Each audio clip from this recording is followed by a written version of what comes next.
सत्संग बड़े भाग्य से मिलता है और सत्संग मिल गया तो बिना प्रयास के जीव और सागर से पार हो जाता। कैसे? जैसे आपको ट्रेन मिल जाए, ट्रेन में तुम बैठ लो तो ट्रेन चलती है, तुम नहीं चलते। तुम ट्रेन में बैठे रहते हो, ट्रेन में सोते रहते हो, तुम ट्रेन में खड़े भी रहते हो, बातें करते रहते हो, परंतु ट्रेन आपको पूर्णिया से लखनऊ पहुंचा देती। ट्रेन में बैठने के लिए तुमको प्रयास करना पड़ता है, टिकट लेना पड़ता है, रिजर्वेशन कराना पड़ता है, अपना डिब्बा ढूंढना पड़ता है, अपनी सीट नंबर को देखना पड़ता है और चल करके ट्रेन में बैठना पड़ता है। लेकिन बैठने के बाद फिर तुम प्रयास नहीं करते हो लखनऊ पहुंचने के लिए, फिर वो ट्रेन प्रयास करती है और तुमको लखनऊ, बॉम्बे, कलकत्ता पहुंचा देती है। सत्संग एक ट्रेन है, सत्संग की ट्रेन में बैठने के लिए आपको प्रयास करना पड़ेगा, अपने गांव से आना पड़ेगा, श्रद्धा का टिकट लेना पड़ेगा, भक्ति के प्लेटफार्म पर चढ़ना पड़ेगा और आस्था पूर्वक सत्संग की ट्रेन में यदि बैठ गए फिर तुमको कुछ करना नहीं है। फिर सत्संग की ट्रेन तुमको मोक्ष और शांति की स्टेशन पर पहुंचा देती है, मोक्ष और शांति की स्टेशन पर पहुंचा देती है।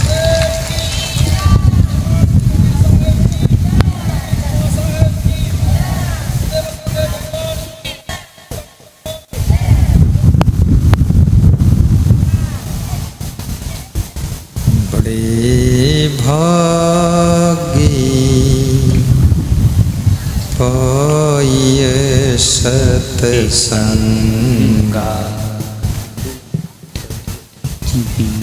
बड़े भाग्य पाइए सत्संगा, बिना ही प्रयास हो ही भव भंगा, बिना ही प्रयास हो ही भव भंगा, बड़े भाग्य पाइए सत्संगा, बड़े भाग्य पाइए सत्संगा। सत्संग बड़े भाग्य से मिलता है। किसी को धन मिल जाता है, लोग कहते हैं बड़े भाग्यशाली है। किसी के बच्चे पैदा हो गए, लोग कहते हैं किस्मत वाला है। किसी के बच्चे फर्स्ट पास हो गए, माँ बाप कहते हैं ये लड़का भाग्यशाली। याद रखना, भाग्य के अंतर्गत बहुत चीजें आती हैं। पुत्र का मिलना भी भाग्य से ही होता है, सुंदर पुत्री का जन्म होना ये भी भाग्य से होता है, धर्म पत्नी का मिलना भी भाग्य से ही होता है, अच्छे पति का मिलना भी सौभाग्य से होता है। हर लड़की चाहती है मुझे बड़ा सुंदर पति, होशियार पति, और ऐसा पति मिला है निखट्टू, पड़ा रहता है हाथी जैसे। हर व्यक्ति चाहता मुझको ऐसी पत्नी मिले, जब कहूं तब पायल बजा दे छम छम छम, और जब बोलूं तब ढोल बजा दे ढम ढम ढम। लेकिन वो पत्नी ऐसी मिली है, खुद ही ढोल बनकर पड़ी है, लुढ़क रही। सबको अच्छी पत्नी नहीं मिलती है, ना सबको अच्छा पति मिलता है। न सबको अच्छा बेटा मिलता, न अच्छी बेटी मिलती, न टाप की बहू मिलती है। ये तो जो आत्माएं बहुत पुण्य करती हैं, पूजा करती हैं, पाठ करती हैं, इबादत करती हैं, जो आत्माएं परोपकार करती हैं, उस पुण्य के प्रभाव से प्रचंड भाग्योदय होता है। तब अच्छे माता पिता, अच्छी पत्नी, अच्छा पति, अच्छा बेटा मिलता है। इसलिए पुण्य कर लो। पुण्य तुम करोगे मुझे मालूम, क्योंकि तुम ज्यादा चालाक हो चुके। पुण्य भोजन खिलाने से भी बहुत पुण्य होता। किस्मत जग जाए। दो मित्र किसी होटल में नाश्ता कर रहे थे। फटे चिथड़े पुराने कपड़े पहनकर एक महिला होटल के सामने खड़ी थी, टुकुर टुकुर देख रही थी। दोनों मित्र समोसा जलेबी खा रहे थे। एक मित्र के मन में इच्छा हुई, इस बूढ़ी स्त्री को भी कुछ दे दो। समोसा जलेबी पोहा उस स्त्री के पास भेजवाई। वे दोनों मित्र हिंदू थे, वो स्त्री मुस्लिम थी। वहीं पर बैठ गई और खाने लगी। तो एक कुर्सी भेजवाया, इसको कुर्सी बिठाओ। तो दूसरा मित्र बोला, तुम भी यार लफड़े फंसे रहते फालतू, उस बुढ़िया के चक्कर। समोसा भेजा, जलेबी भेजा, पोहा भेजा, चाय भेजा, कुर्सी भेज रहे, पड़े रहने थे। बोले मेरा मन नहीं मानता है। कुर्सी पर जाकर उस बूढ़ी स्त्री को, मुस्लिम महिला को हाथ पकड़कर बुलाया, बैठो माता जी, प्रेम से। उसने प्रेम से खाया। खाने के बाद वो महिला मुस्कुराती और उसने कहा, बेटा तुम कहाँ रहते? मेरा घर इसी शहर में। तेरे माँ बाप हैं? मेरी माँ मर चुकी है। तेरी माँ मर चुकी है और मेरे कोई बेटा नहीं है, मैं अकेली हूँ। आज से तू मेरा बेटा है। तुम चलो अपना घर देख लो, प्रॉपर्टी देख लो। उसको बड़ा अजीब लगा कि 10 मिनट के मिलन में इतना भाव बढ़ गया। मैं यहां नाश्ता करने नहीं आई हूं, मैं तो बेटा ढूंढने निकली हूं कि मुझे बेटे के गुण किस में मिलेंगे जिसको मैं बेटा मान लूं। मैं 10 साल से बेटा ढूंढ रही हूं। तुम्हारे भीतर हमको बेटा के गुण दिखाई दिए, लक्षण दिखाई दिए। चलो, मेरा घर अब तेरा घर है, मेरी जमीन तेरी जमीन है। चलो देख लो। वो नवयुवक अपने मित्र के साथ देखने गया। शहर में इतना बड़ा मकान था जिसमें 140 कमरे थे, सब किराए पर चल रहे। 2 कमरे उस बूढ़ी स्त्री के पास थे। उसने कहा, ये मकान मैं तुझे लिख दूंगी, 50 एकड़ जमीन है वो भी लिख दूंगी, एक कार खड़ी है भी लिख दूंगी। मुझे मेरा बेटा मिल गया। भले ही मेरी कोख से पैदा नहीं हुआ है, लेकिन जिस बेटे को कोख से पैदा किया जाता है शायद उसमें भी इतना प्रेम नहीं होगा जितना तेरे अंदर प्रेम है। ऐसा कहकर के वो बूढ़िया डोकरी मुस्लिम महिला गले में लिपट कर रोने लगी। वो नौयुवक भी रोने लगा।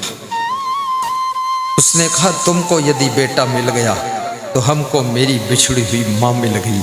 मेरी माँ बचपन में मर गई थी, लेकिन अब मैं 30 साल को हो गया तब मेरी माँ मिली। वो लौट करके नवयुवक घर वापस नहीं गया। उस दिन से वही रहने लगा और अपने पिता को भी बुलाया कि ये मेरी माँ है। पिता ने कहा, दोनों घर संभालो। तू मेरा इकलौता बेटा है, दोनों संभालो, इसको भी देखो मुझको भी देखो। याद रखना, सेवा से भाग्य उदय होता है, सेवा से भाग्य उदय होता है। किसी को फटे चिथड़े कपड़ों में देख करके नफरत मत करना, किसी जाति पाति मजहब में देख करके नफरत मत करना। अगर तुमने प्रेम और सेवा किया है तो सोया हुआ भाग्य जरूर जाग जाएगा और सब कुछ काम बन जाएगा। प्रेम न हिंदू होता है न मुसलमान होता है, प्रेम की कोई जाति नहीं होती। प्रेम तो सबको अपना बनाना जानता है। कितने लोग अपनी माँ को भी अपना नहीं बना पाते, कितने लोग अपने पिता को भी अपना नहीं बना पाते। मूडी डूडी बने रहते हैं, मनमानी करते रहते हैं, पिता को भी आंख दिखाते रहते हैं और माँ से भी चिकाझोरी करते हैं। याद रखना, अपना बनाने वालों का ही भाग्य उदय होता है। जो अपना बनाना जानते हैं उन्हीं के जीवन में सुख बरसता है, शांति बरसती है। जो अपनों को भी अपना नहीं बना पाते हैं वह जिंदगी भर दुखी रहते हैं, उनको कभी सुख नहीं मिलता। आज हजारों लोग यहाँ पर आए हुए, अपनापन है इसीलिए तो आए। ऐसी बरसात में मधुर मधुर नींद भी आती है, घर में सबका सोने का मन होता है। अपनी मीठी नींद को त्याग कर, मेरे को भी नींद आ रही थी। मैं पदरौनी गया था, गांव का नाम भूल गया। राजवीर क्या नाम था गांव? कितुआहा, कितुआहा, आहा हा हा, कितुआहा, कितुआहा श्रीमती माला देवी का मायका था। इनके माता पिता ने बहुत सेवा किया, बच्चों ने भी सेवा किया। 4-5 प्रकार की सब्जी खिलाई। मैंने कहा था कि 2 सब्जी बना देना, 4-5 पराठा बना दी, खीर बना दी, सेवई बना दी, काजू किशमिश ड्राई फ्रूट देख करके ही मन भर गया। थोड़ा थोड़ा चखा तो पेट भर गया। जब लौट कर आया मन में इच्छा हुई आराम करूं, थोड़ा आराम किया, लेकिन मन में भाव था तुम लोग आ रहे होगे तो मुझे आना चाहिए। यहाँ आया, यहाँ देखा पंडाल ही गायब है, केवल लोहा का पाइप है। मन को झटका लगा। अपने प्रबंधक को देखा तो कीचड़ में खड़ा है। मैंने सोचा बोलना ठीक नहीं कुछ। मैंने कहा यहाँ एक चांदनी लगा दो, थोड़ा सूरज की दिपत न मारे, व्यवस्था। लेकिन बादलों ने पंडाल लगा दिया। ऐसा पंडाल तो कहीं बिरले लगता है जिसमें न कपड़ा है न कोई लफड़ा है। इंद्रदेव ने बादलों का पंडाल लगा दिया है। भाग्यशाली है हम और तुम, कोई नहीं गम, कितना आंधी आए तूफान, बादलों का पंडाल लगा हुआ है। न कुछ भीगना है न कुछ। जब बरसने लग जाए पानी, तुम सब व्यास गादी के नीचे घुस जाना। इसके नीचे 200 लोग घुस सकते हैं, नीचे सब नौकर घुस जाते हैं। मैं तो कभी घुसा नहीं। मुझे डर लगता है कि मैं घुसूं और मेरे से पहले सांप घुस के बैठा हो तो मेरी अच्छी सेवा कर देगा, इसलिए मैं नहीं घुसता। प्रेम और सेवा से भाग्य उदय होता है। 50 एकड़ जमीन का मालिक, कितने कमरों का मालिक, बड़े मकान का मालिक, कार का मालिक, केवल एक समोसा और जलेबी खिलाने से बने। जब तुम अपरिचित को भी प्रेम करते हो, जब तुम जिनसे कुछ भी मतलब नहीं है उनसे भी प्रेम कर देते हो, सेवा कर देते हो, सहयोग कर देते हो, याद रखना उनके दिल पे तुम्हारा राज हो जाता है। इसलिए अपनी माँ की भी सेवा करो। माँ की सेवा से भी बहुत पुण्य होता है। जवानी की समस्या है, जवानी में पहुंचते ही मन भटकता है, मन चंचल, इंद्रियां चंचल, विषय भोगों की ओर मन ऐसे लपकता है जैसे कुत्ता जूठन की ओर लपकता है। अपने मन को विषय भोगों से ही मोड़ना, माँ को प्राथमिकता देना, पिता को प्राथमिकता देना, बहन को प्राथमिकता देना, भाई को प्राथमिकता देना, किसी के प्यार में न फंसना। लोग गीत गाते हैं, बड़ा लुप्त था जब कुंवारे थे हम तुम, और बड़ी परेशानी है जब विवाह हो गया हम तुम। ये सब आडंबर फालतू गीत मत गाइए।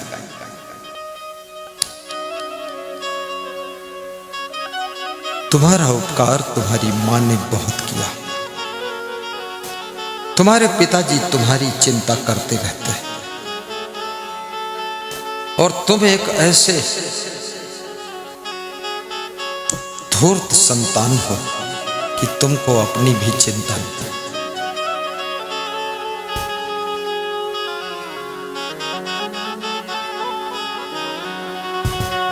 माँ को पीड़ा मत पहुंचाना, माँ को हंसाना। तुमने माँ को 24 घंटे में कितनी बार हंसाया।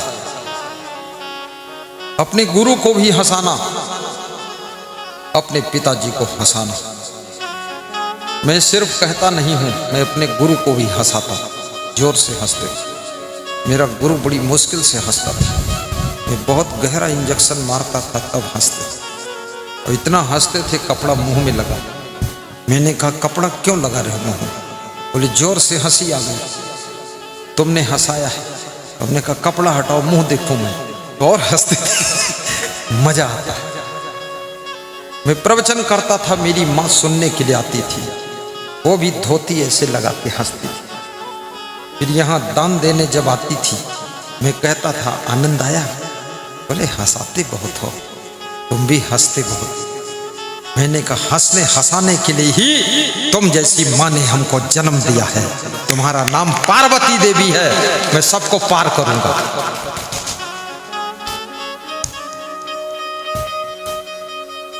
जिस समय तुम्हारा जन्म हुआ है, प्रसव पीड़ा के कारण तुम्हारी माँ को रोना पड़ा था। जब जब तुम बचपन में बीमार होते थे, तुम्हारे पिताजी चिंता करके रोते थे, तुम्हारी माँ फिर रोती थी। याद रखना, अब तुम्हारी बाजी है, तुम्हारी ड्यूटी है। अब तुम जवान हो, अपने माँ बाप को रुलाना मत, उनको हंसाते रहना, गदगद कर देना। तुम्हारे कार्यों को देखकर वो हंसे, स्वभाव को देखकर खुश हो जाए, चरित्र को देख करके उनका गौरव ऊंचा हो जाए, और अपने माता पिता का नाम ऊंचा कर देना। जिधर जाए तुम्हारे नाम से उनकी पहचान हो, तब माता पिता का आशीर्वाद मिलता है, तब आशीर्वाद मिलता है। वाह, खड़े हो जाए करो, खड़े होकर बोलो जाए।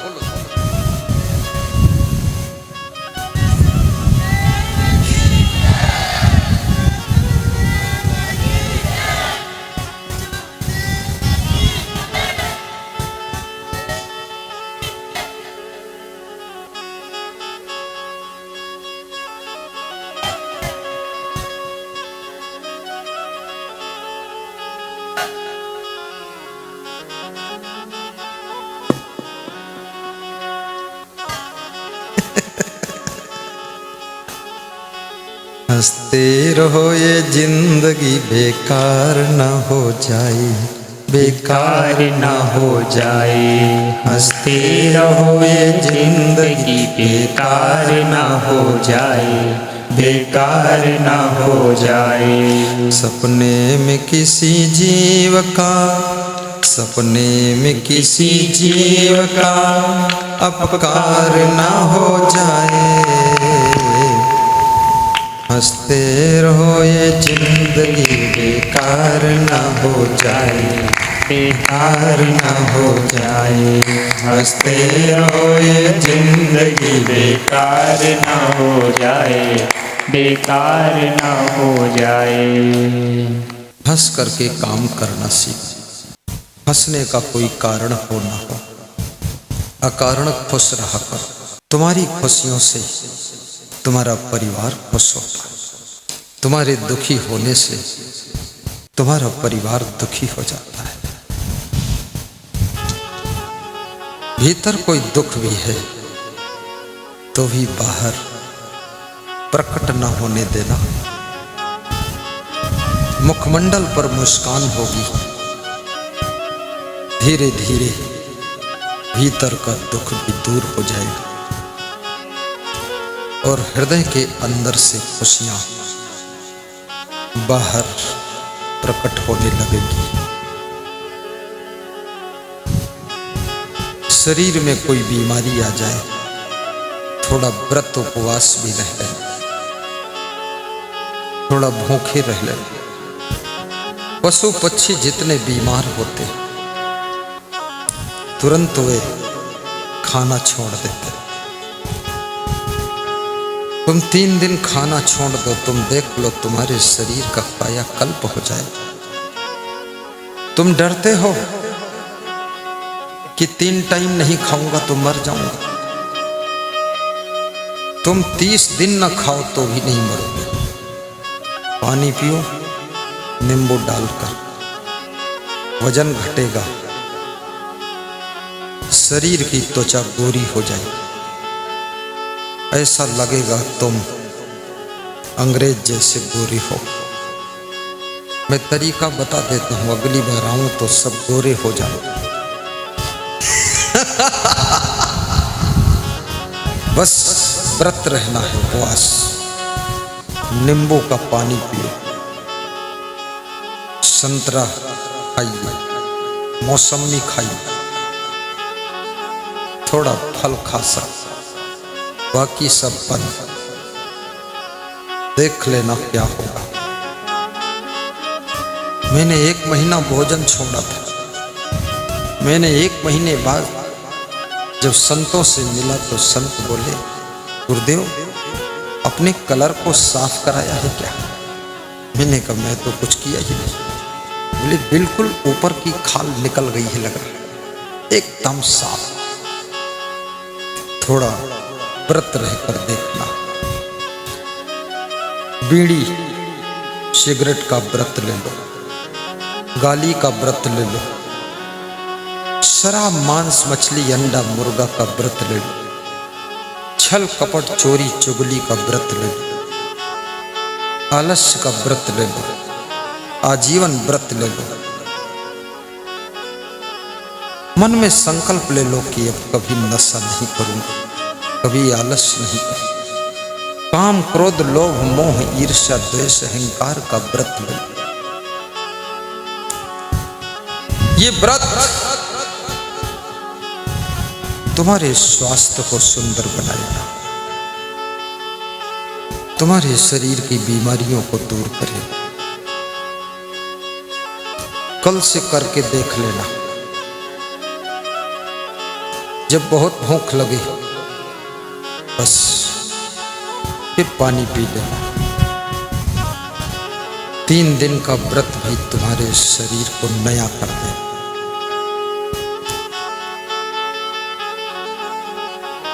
नित्य संकल्प बना लेना कि जोर से हंसना।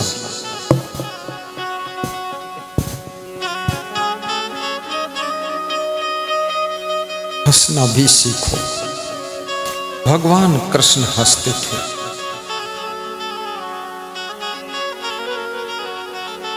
कृष्ण के जीवन में जितनी समस्याएं थी, संघर्ष थे, तुम्हारे जीवन में उसके 1% भी नहीं। जिनका जन्म होने से पहले उनकी मां देवकी को